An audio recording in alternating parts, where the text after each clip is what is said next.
Welcome back to our study, Good to Great in God's Eyes. We are on week 10, Develop Great Habits. Now, as we think about habits are these behaviors that we've done so often that it becomes automatic. There's no thinking required. Now, some of you may have noticed whenever you walked in that I have this rope right here. Anybody willing to volunteer to come up? I'm going to teach really quickly how you can tie the figure 8 retrace knot. Just real quick. Nobody, Nancy, come on up. Everybody give a nice round of applause for Nancy! So you're going to take your loose end with your right hand and you're going to sort of string it out just like that. Let it go. You're going to hold it out right here and then slide your hand down so that it's like this. Make sure the loose end is on your right side. Perfect. Now what you're going to do is you're going to take that extra and pull it down so there's a little bit. Yep, perfect. Right hand, come underneath. Yep, grab, pull up and around, and then you're going to twist. I really thought I had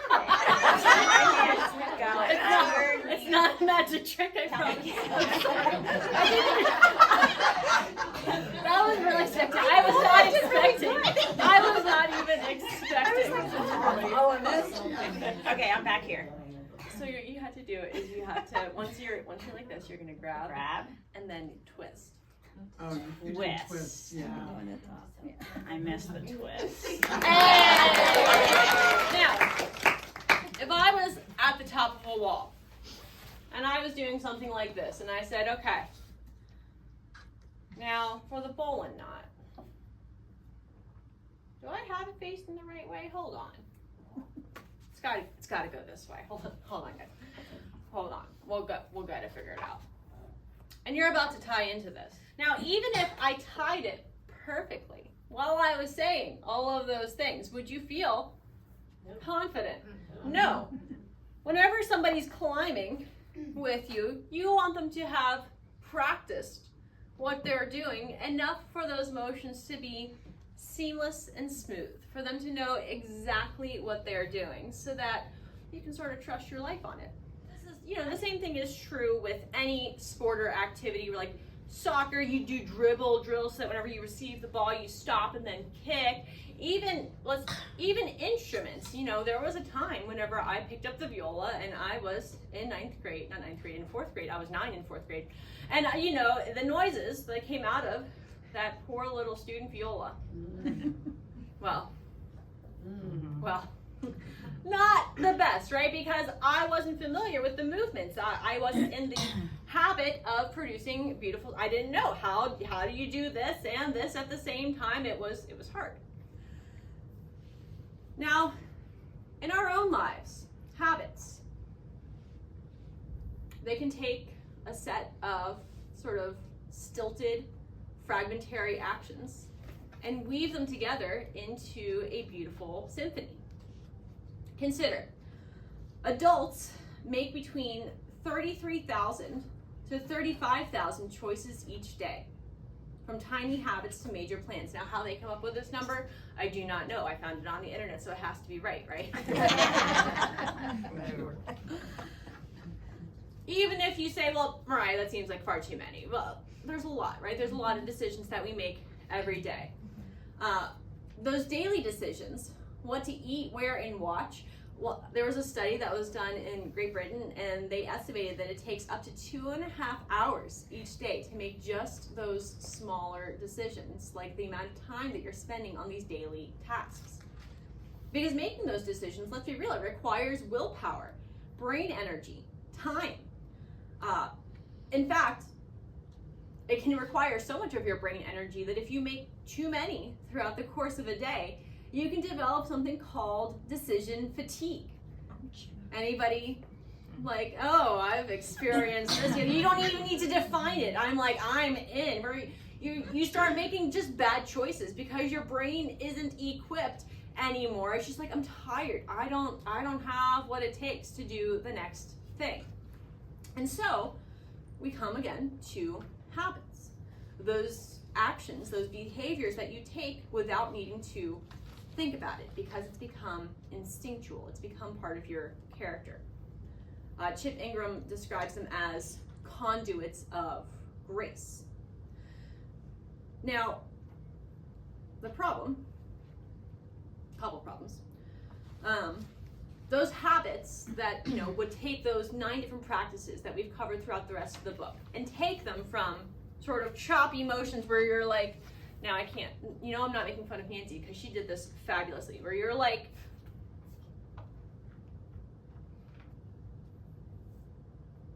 what do I do with the rope again? And where you can literally close your eyes, not look at the rope at all, and make this knot. Those habits can take that stilted process and transform them into a smooth process. However, very often,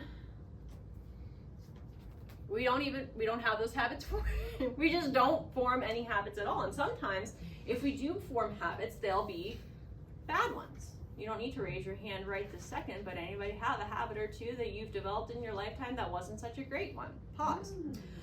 Time for our icebreaker question. Turn to your neighbor or two and briefly share one habit that you're glad that you've established and one habit that you're glad you've kicked or that you're trying to kick. I'm going to give you 90 seconds. Go. Our thesis for tonight is basically going to be that our habits define who we are. 1 Timothy chapter 4, verses 7b through 8. I took off the part about myths, sorry. Rather, train yourself for godliness, for while bodily training is of some value, godliness is of value in every way, as it holds promise for the present life and also for the life to come. Now, for those of you who know me, you may be aware that I have been active physically for a little bit of time. It started in college where I had gained the legendary freshman 15 and decided that it was time to kick those pounds and lose that weight.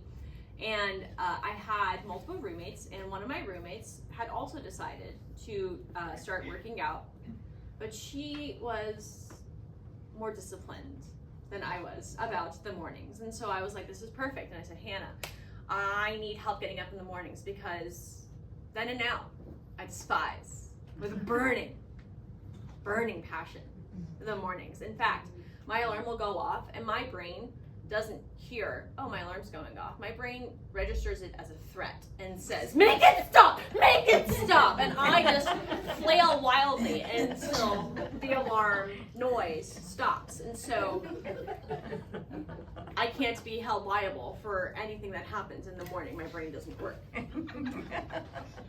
And so sure enough, there were several mornings where my dear friend Hannah would come over and say, Mariah, going to work out. And I would be like, Hannah, I can't do it. And then I felt bad, right? Because poor Hannah's working out by herself. And so I was guilt pressured into starting to work out. And then as I did it over and over again, it was hard at first.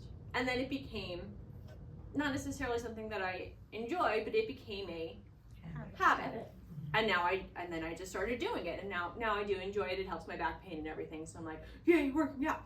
But as Paul points out here in 1 Timothy chapter 4, so working out physically, not a bad practice to be in, has some benefits for you here in this life. But training for godliness has even more value. Like, not just like more value, like, oh, well, we have the Reuben and then we have the Rachel, and the Reuben is of more value than the Rachel. No. It's like exponentially greater value. And so again, as we think about those habits, developing who we are, going to throw up sort of a thesis of 4 things that we need to think about as we're developing great habits. First of all, we need to come up with our objective or objectives. Who do we want to be? In order to be intentional about our habits, we need to stop in the busyness of life and think about, who do I want to become? Am I in the process of becoming that person, or am I being swept along by work, family? I was going to say school. I'm like, I'm involved with school. Doing school with your kids, whatever the things are. It's easy to get swept up. And so we need to stop and say, who do I want to be? Once we've established that, we need to figure out what things in our life take priority. Which things are most important. And once we figure those things out, Chip and I would like to doubly propose that we should schedule those things that we deem to be most important. So for most of us, doing these things isn't going to be just something that's super easy that you just on Sunday afternoon you say, oh, this is who I want to be, I'm going to schedule it in, and then boom, you have these habits that are established and they're developed for a lifetime, and you're just like, you're set. Wonderful. For most of us, it takes discipline. As the verse in 1 Timothy says, it takes training. It takes delayed gratification, where we say, hey, my flesh desires to take a nap, to put things off. I want to be lazy intellectually. I don't want to risk myself emotionally. It takes hard work. But if we can discipline ourselves to start putting in that work, to surround ourselves with people who will help us along the way, then we will reap the fruit of peace and righteousness.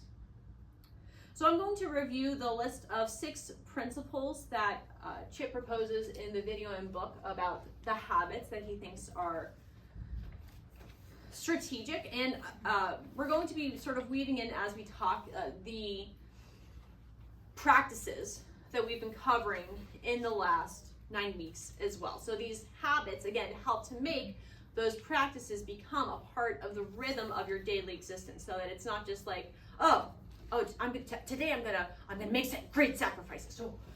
Oh wait, no, I need to enjoy great moments. Wait, no, I need to take great risks. Wait, and then it's just like scrambling from one moment to the next. And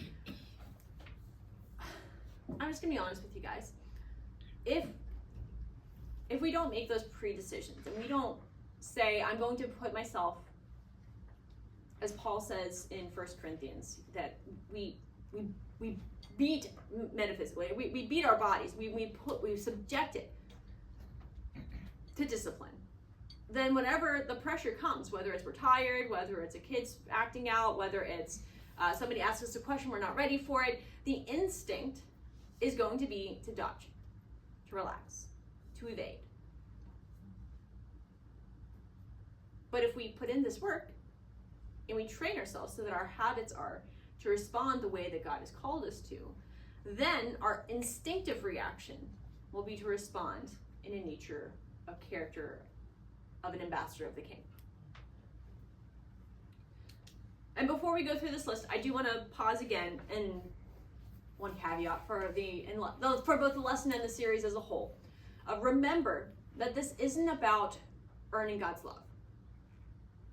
God loves us whether we do good things for him, whether we're great ambassadors for the kingdom, whether we make those great sacrifices or not.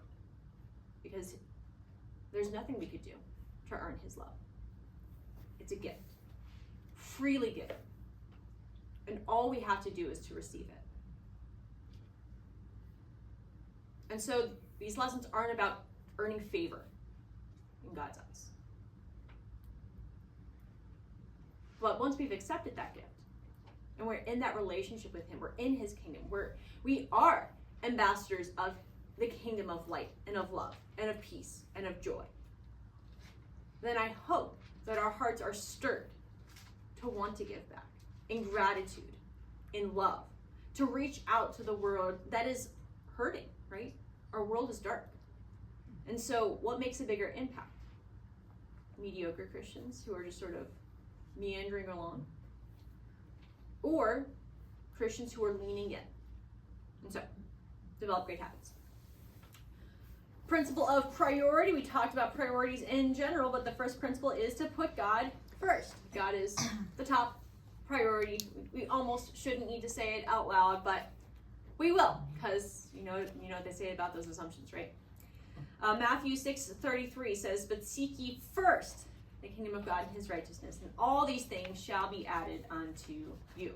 You know, it's funny, did I have it written down in the King James? No, but did I have to say it in the King James? I did.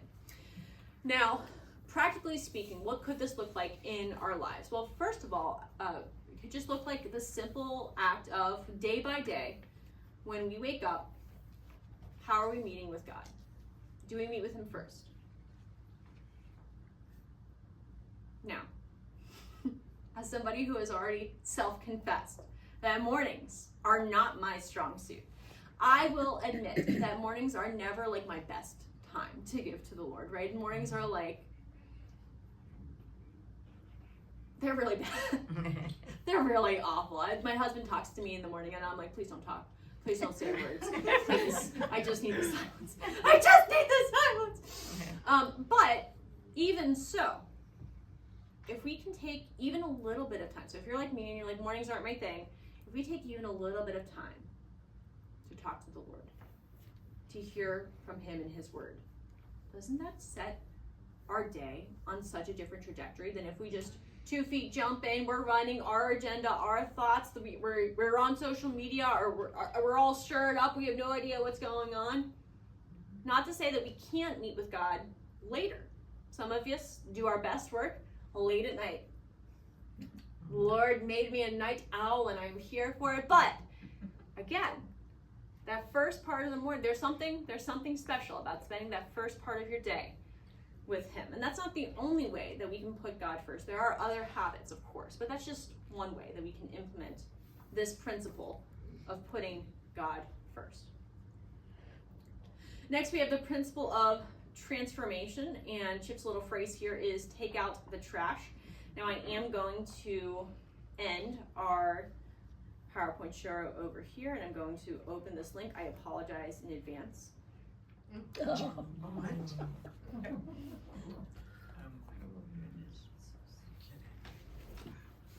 How many of you know a hoarder? Anybody know a hoarder? Oh man, that's too many hands. I'm sorry. Apologies. People frequently say, well, I don't understand how somebody could allow their houses to get to that point. Well, the problem is that if you don't take out the trash, is you get used to it. And the same principle applies in our lives. Whether it's books that we read, shows that we watch, movies, things that we listen to, maybe it's, again, a podcast, radio, social media. What we surround ourselves with has the opportunity to render us desensitized. Have you ever listened to or read a book or watched a movie that used a certain curse word over and over and over again, and you're like, it's fine, and then you find yourself one day, it slips out, and you're like, oh no! You become desensitized, right? And even if you're maybe in a workspace where your coworkers are using certain language, that's hard because you're like, oh, I don't want to allow them to rub off on me. I want to be the light. I want to be the one who rubs off on them, right? But if we're just dumping trash into our minds, the chances that we will be the ones to conform to the world are high. That's what Romans says, right? Romans 12:2, don't be conformed to the pattern of this world. Why does Paul have to say that? Because it's easy. It's hard to be transformed. It takes energy, effort. And so the principle, take out the trash. What do you need to get rid of? Jesus said if your fill in the body part causes you to sin, hang on to it for a little while, just trim it up a little bit. No, it says cut it off. Maybe for some of us, it won't be enough to just say, oh, I'm just going to spend 15 minutes less, 20 minutes less. Maybe we need to do an entire fast from all of the things that we're listening to and watching. First of all, you might get a little cranky, right? Because you're used to sort of using these things to help us to feel better. But I think that if we did something like that, that you would find that you have more time. Because we never correctly assess how much time we're spending doing any of those things, right? Watching TV, scrolling social media. But also, I think that we would find that our minds are sharpened and able to discern the junk that we had been allowing in. Next, we have the principle of clarity, and Chip loves to talk about writing it down in a variety of formats. In fact, he talks about it so much that in the lesson he says, now I'm sure you're sick and tired of hearing about it, but here I am going to talk about it again. Those 3x5 cards, write it down. And this, especially if you're thinking about those objectives, right? Who do I want to be? He talks about actually writing down. I want to be, and then fill in the blank. I want to be a great mom. I want to be a strong witness for Christ in my neighborhood. I want to be someone who loves my coworkers well. Whatever it is, fill in the blank. And as somebody who actually does process a lot whenever she's writing this, whenever I'm studying, sometimes I'll be thinking about a biblical passage and my thoughts will be all jumbled up, and I know like somewhere in there there's an answer. Like I know that I know how to interpret this somewhere, but it's not until I write down my thoughts I'm like, oh, there's the clarity. And the same thing can be true for us as we think about who do we want to become. Sometimes the very act of writing it down crystallizes it for us. And once we write it down, we then have the opportunity to, as we alluded to earlier, put it into our schedules, put it on our calendar. Because most of us, how many of you use either a physical calendar or a calendar app? Most of us.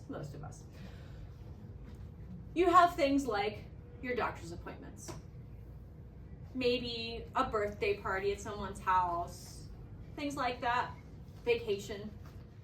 But if we can tie these things together, those objectives in our calendars, so that we say, okay, well, my priority is I want to be a great mom. What actions could I cultivate that will help me become a great mom? Maybe it's reading at least 2 books, two of those cardboard books to my kid who doesn't yet understand what I'm saying. Once a day. All right, well, what if I actually pulled out my schedule and I said, okay, on Mondays and Wednesdays, I work 9 to 2. What's a good time to read? It's gonna be between 2 and 3. I'm blocking that time off. You can pick whatever thing makes sense for you, right?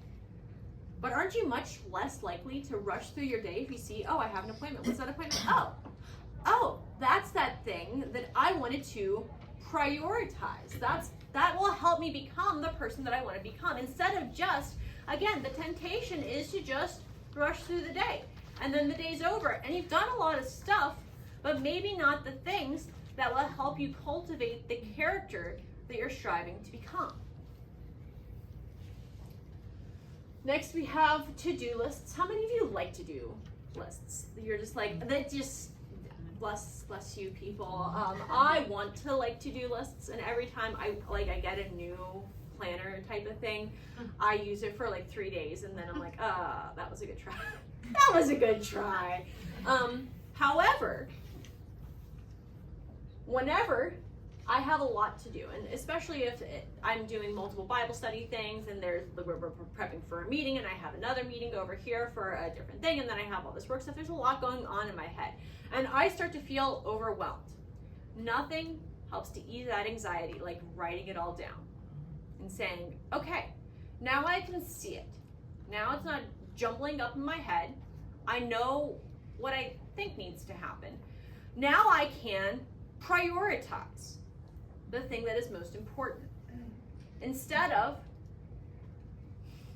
like my ADHD brain loves to do, bouncing from one desktop to the next desktop and saying, ooh, and I start one task, and then I start the next task, and then I start a third task, and then I go back to the second task, and then I jump to a fourth task, and then I go back to task number 1, and then I see task number 3, and I get a little bit more, and then I go back to task number 2, and I will spend hours doing this.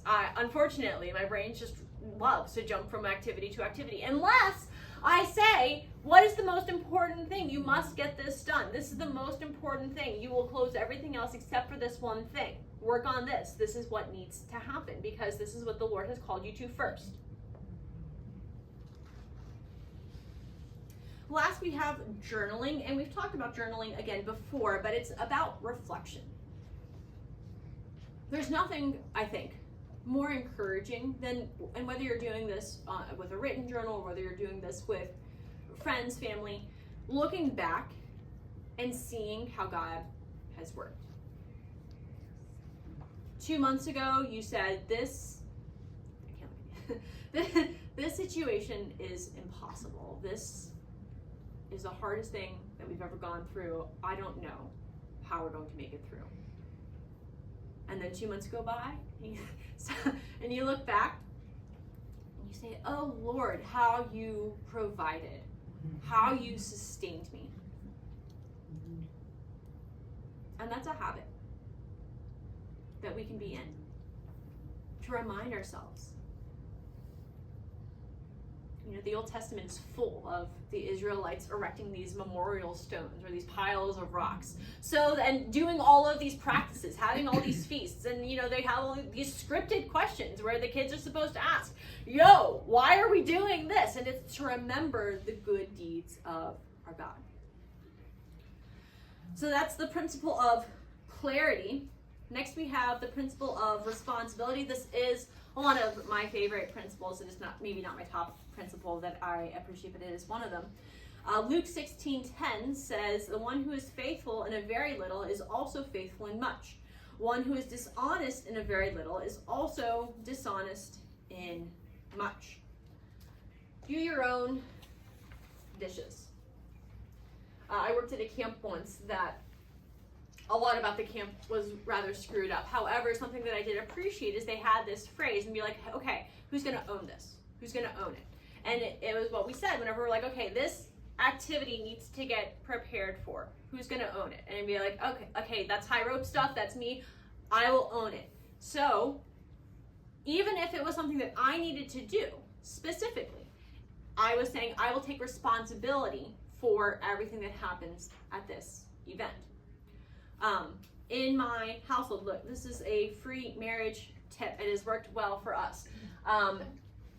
Josh and I have decided that for the most part, if we see something in our house that we feel like needs to be addressed, whether that's dishes or vacuuming or whatever the case may be, that we will not tell each other about it. We will just take care of it. And let me tell you, that removes a lot of resentment that builds up, right? Because instead of saying, I can't believe that my husband didn't read my mind and discern that the dishes were the top of my priority for today, and look, they're just stacked up, and I'm working, and instead I just do the dishes, and now the dishes are done.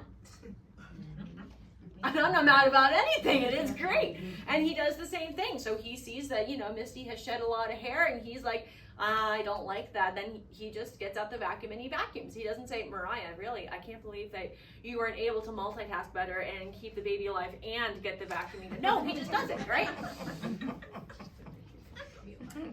Again, that one's free in the marriage department. But in the principle of our lives, whenever the Lord has given us any responsibility, we just need to do it. And I would say do it now, because the principle of inertia, we are probably all familiar with. An object in motion tends to remain in motion, but an object at rest tends to remain at rest unless acted on by an outside force, right?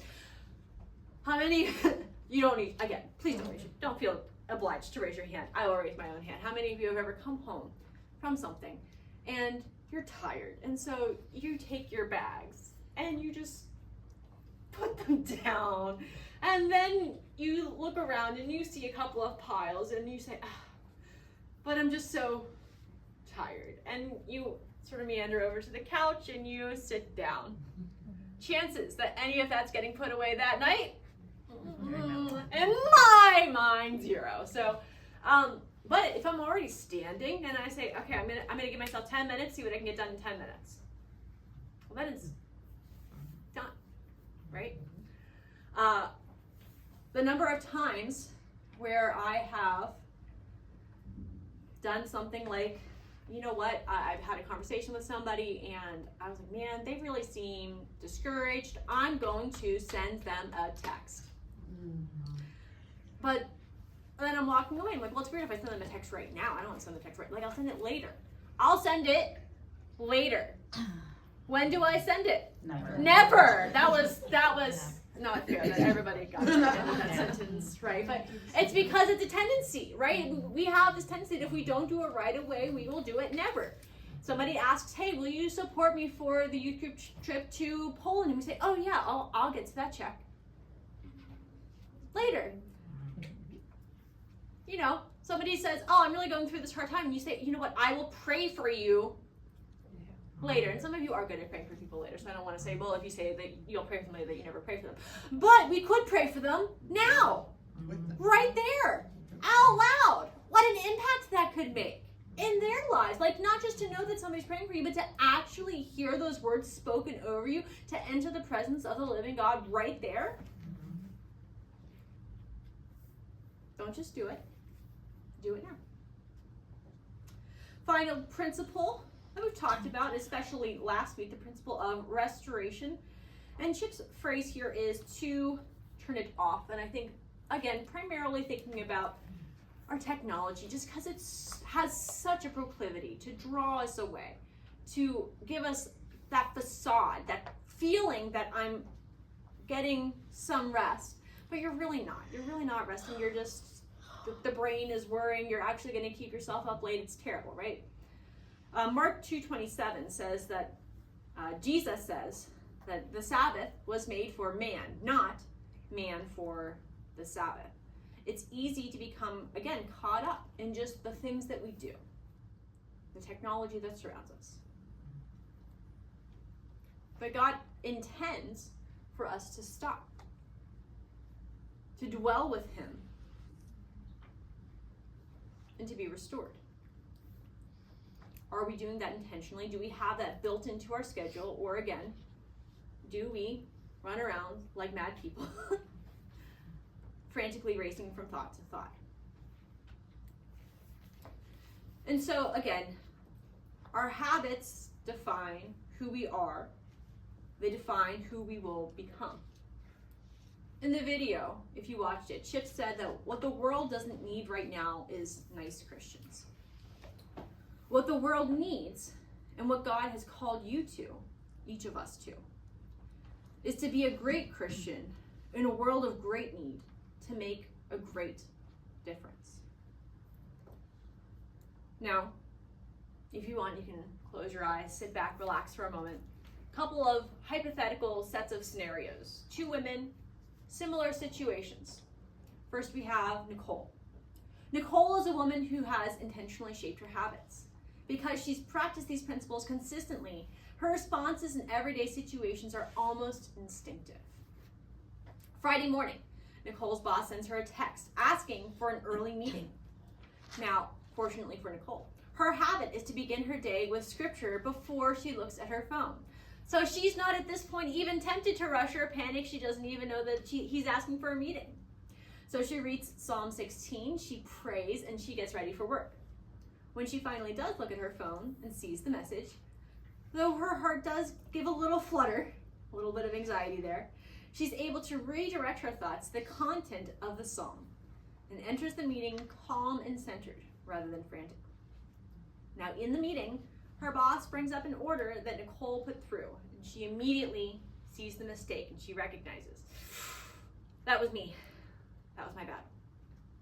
She silently sends up a prayer. Lord, I know that was me. I don't want to give you a bad name here. Please give me the humility to take responsibility well and just honor your name. And as the prayer darts through her mind, she confesses, you know, I can see that the order's off. That was entirely my fault. I put it in. Please let me know what I can do to help make this right. Her boss is a little stunned. Usually he has to pull teeth along with the system logs in order for people to admit an error. And he says, there's something different about you, Nicole. And he walks away thinking, maybe there's something to that Jesus stuff after all.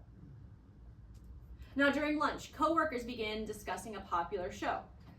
It's filled with, some crude humor, explicit content, but everybody's watching it, right?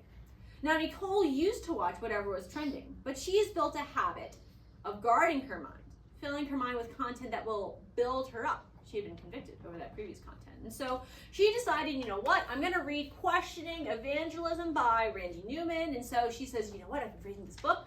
I'm going to go ahead, practice what I've been reading, and ask some probing questions.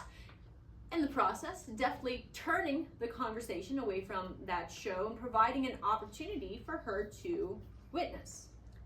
No life-shattering things in that particular conversation, but just another brick built on the wall of witness. Now that evening, Nicole feels overwhelmed by the responsibilities for the weekend. Now instead of spiraling, she opens her journal where she keeps her written goals, scriptures, and prayer needs. She writes down 3 priorities for tomorrow and a verse to meditate on. And her clarity habit keeps her from drifting into anxiety. Now, one of her priorities for the weekend was to visit her older friend, Ruth. She's a shut-in. Nicole's desire is to encourage her. But she has a sneaking suspicion that somehow Nicole herself will be the one who is encouraged. Now, this meeting is on her schedule for 1 p.m. on Saturday. So when her daughter, Anna, asks if they can go see the new Spider-Man movie at 1, Nicole pulls up her calendar app, shows her daughter the appointment, and says, hey, we want to be and be known as people who keep our promises. But I know you enjoy these superhero movies. Let's check with Dad on our fun budget and see if we can all go see Spider-Man next weekend. We can make cookies to eat together when we get back so we can discuss the movie together. Now, Nicole's still working out the balance for how do we enjoy great moments and model critical thinking for her daughter. But Anna does know that she can expect both good times and thoughtful times from her mom. Now, after she visits Ruth, and Nicole did indeed walk away encouraged, she stops at the grocery store to pick up supplies for the next week of food. There's a younger woman in front of her, bouncing a fussing baby on her hip, anxiously flicking a very small pile of bills in her hand. Now, Nicole's family is carefully budgeting. She knows that they have a little bit of cushion, but they're really working on honoring the Lord with their finances, but it's tight. And she feels that nudge. You're familiar. Pay for her groceries. And she says, that's gonna be awkward. What if she feels uncomfortable? And she feels the nudge again, pay for her groceries. And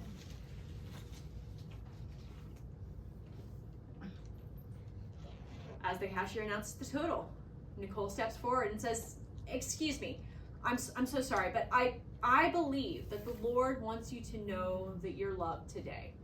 Would you please allow me to pay for your groceries? It's not the biggest sacrifice Nicole and her husband have made by far. She knows that the Lord will continue to provide. Now, before dinner, Nicole and the rest of the family turn off their phones. They sit around the dinner table. The kids are ready. They know what they're expected to share. Something they've enjoyed that week, something they've struggled with, and a way they've seen God work. To be fair, not everything that's shared is super deep or meaningful. The youngest definitely takes some coaxing to say anything. But these habits of restoration fill Nicole's cup. She's not exactly sure what the Lord will call her and her family to tomorrow, but she's ready. Now, if you didn't fall asleep by the sultry sound of my voice, situation number 2. Similar set of circumstances, but a different set of habits. Emily. Her habits have been shaped by some distraction, a little bit of avoidance, unfiltered intake. She doesn't intend to drift from Christ, but her daily choices have trained her in that direction. Friday morning. She also receives that early morning request. Grabs her phone, scrolls through social media, sees a couple of those posts where some dumb boss does X, Y, or Z, and she starts grumbling in her spirit, my dumb boss. Rushes out the door, she enters the meeting anxious and irritable when her boss highlights the issue. She's a little defensive. Isn't the point of having a supervisor to look over your shoulder and make sure mistakes like this don't happen? It wasn't entirely her fault. When her boss dismisses her at the end of the meeting, he thinks, geez, these Christians are just the worst. You know, she posts all of those church events on our event board, but I would never go. Why would I want to hang out with someone like her? At lunch, when coworkers are discussing the crude show, Emily, look, she needs a touch point with the rest of culture, right? She needs to know. She needs to have something to connect with. And so she has also kept up with this show, and she tells herself it's just entertainment, right?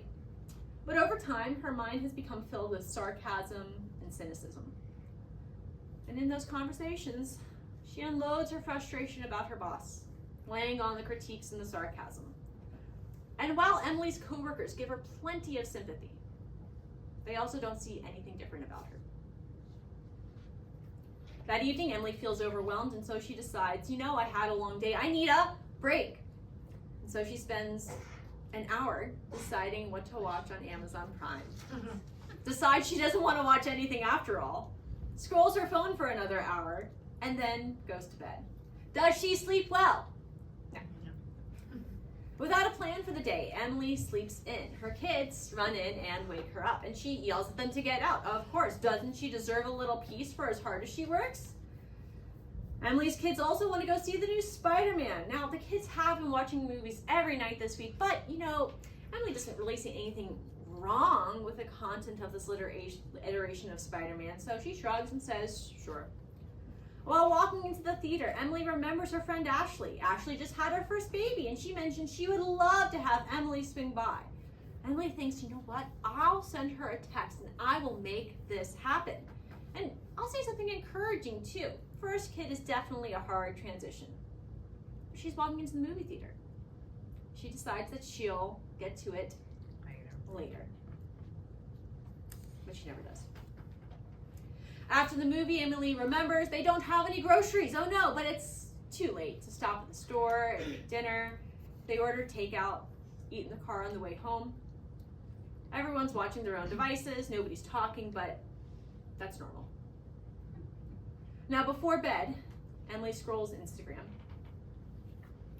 A video pops up. Her friend from high school. They've moved overseas, doing missions work for the Lord. And as Emily watches, she wonders why God always seems to use other people. But then she keeps scrolling. Both women had roughly the same situations and the same opportunities, access to the same scriptures, but their habits shaped their instincts, and their instincts shaped their character. And so again, our habits define who we become. And so the question that we leave with tonight is, who do we want to be?